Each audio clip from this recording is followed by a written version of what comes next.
So I want to show you this short explainer about Art Laffer. I think his full name is Arthur. Whatever, doesn't matter. He is the godfather of trickle-down economics. And I want to give you a good sense of just how wrong Republicans have been about taxes for 40 years. Let's watch and then we'll discuss. President Trump awarded economist Arthur Laffer the Medal of Freedom today, making him the first person ever to win that honor for scribbling on a cocktail napkin.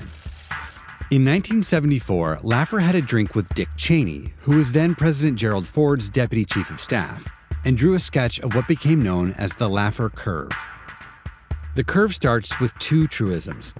One, if the income tax rate is 0%, the government collects no tax revenue. And two, if the income tax rate is 100%, the government also collects no tax revenue, since no one will bother to work. Laffer put those 2 points on a graph and then drew a curve between them. The idea behind the curve is easy to understand.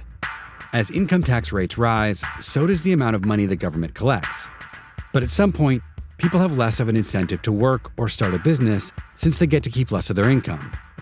So when tax rates rise beyond that point, tax revenue actually begins to fall. The implication is that there's an optimal rate that maximizes the amount of tax revenue the government can collect. It also means that in some circumstances, you can cut taxes and actually raise tax revenues. Now, the only way to know whether a tax cut actually will increase tax revenue is to figure out what the optimal rate is. If it's low, the curve looks like this, and as tax rates go down, revenue goes up. If it's high, which most economists believe it to be, the curve looks like this, and as tax rates go up, revenue does too. Laffer himself, though, didn't really bother with trying to figure out the shape of the curve.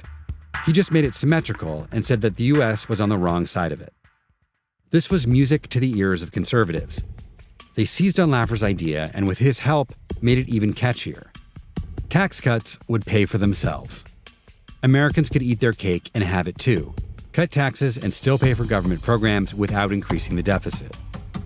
The Laffer curve became the justification for the Reagan tax cuts, which over 5 years slashed the top income tax rate from 70% to 28%. It was the justification for massive tax cuts in Kansas in 2012, and it was trotted out again to help rationalize Trump's massive tax cut. The only problem is that none of it was true. The Reagan tax cuts didn't pay for themselves. They cut tax revenues by 13%. Kansas's tax cuts reduced state tax revenue by almost $700 million, forcing steep cuts to government services. And the Trump cuts decreased corporate tax revenue by almost $100 billion last year, even though corporate profits were up. As a result of all these cuts, no one can doubt that we're now well below the optimal tax rate. So the Laffer curve is telling us today that the way to raise revenue is to raise taxes. But good luck getting a Medal of Freedom for that idea.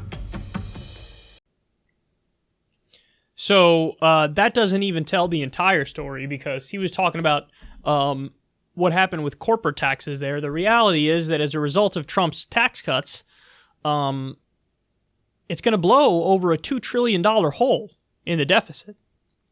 Now remember, they claimed every step of the way that the tax cuts are going to pay for themselves. So you don't have to worry about it. We don't agree with the economists who say this is going to leave a giant hole in the deficit. We don't believe it at all. We think that when you cut taxes, the revenue of the government actually goes up. So you have nothing to worry about here. The tax cuts will pay for themselves, though there will be no increase in the deficit. We already know that's not true because the deficit has already skyrocketed.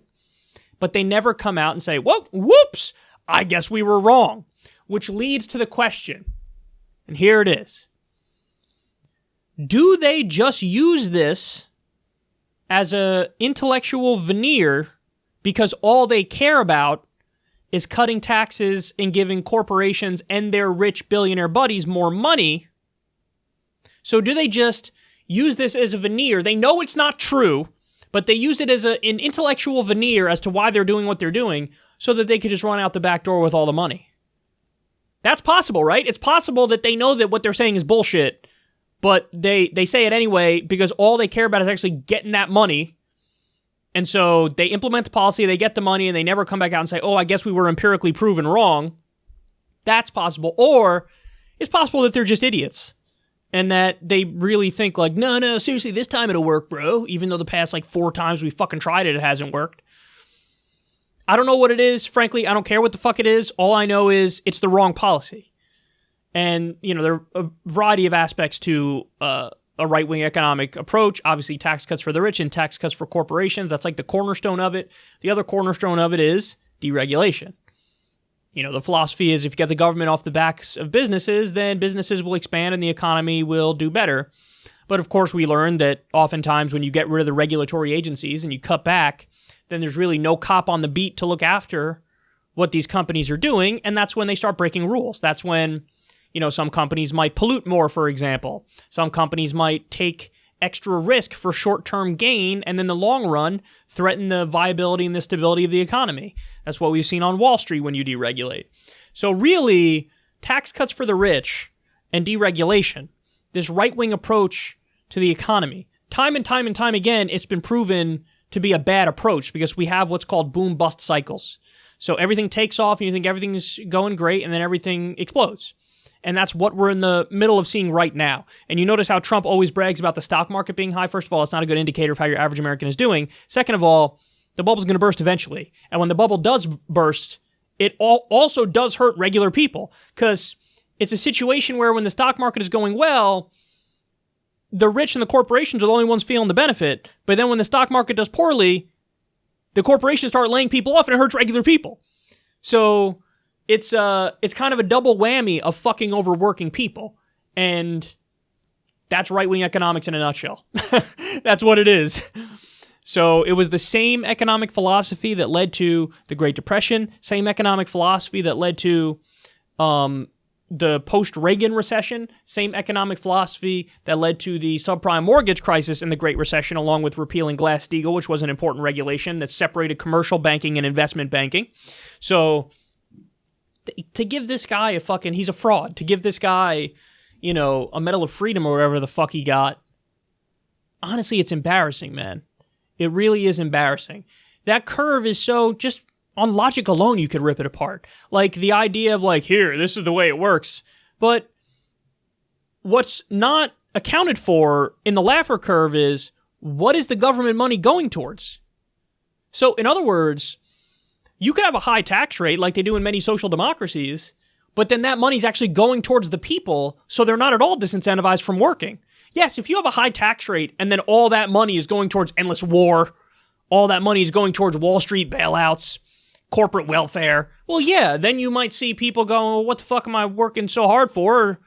My money's going to shit I don't even agree with, and they're taxing me high. That's one thing.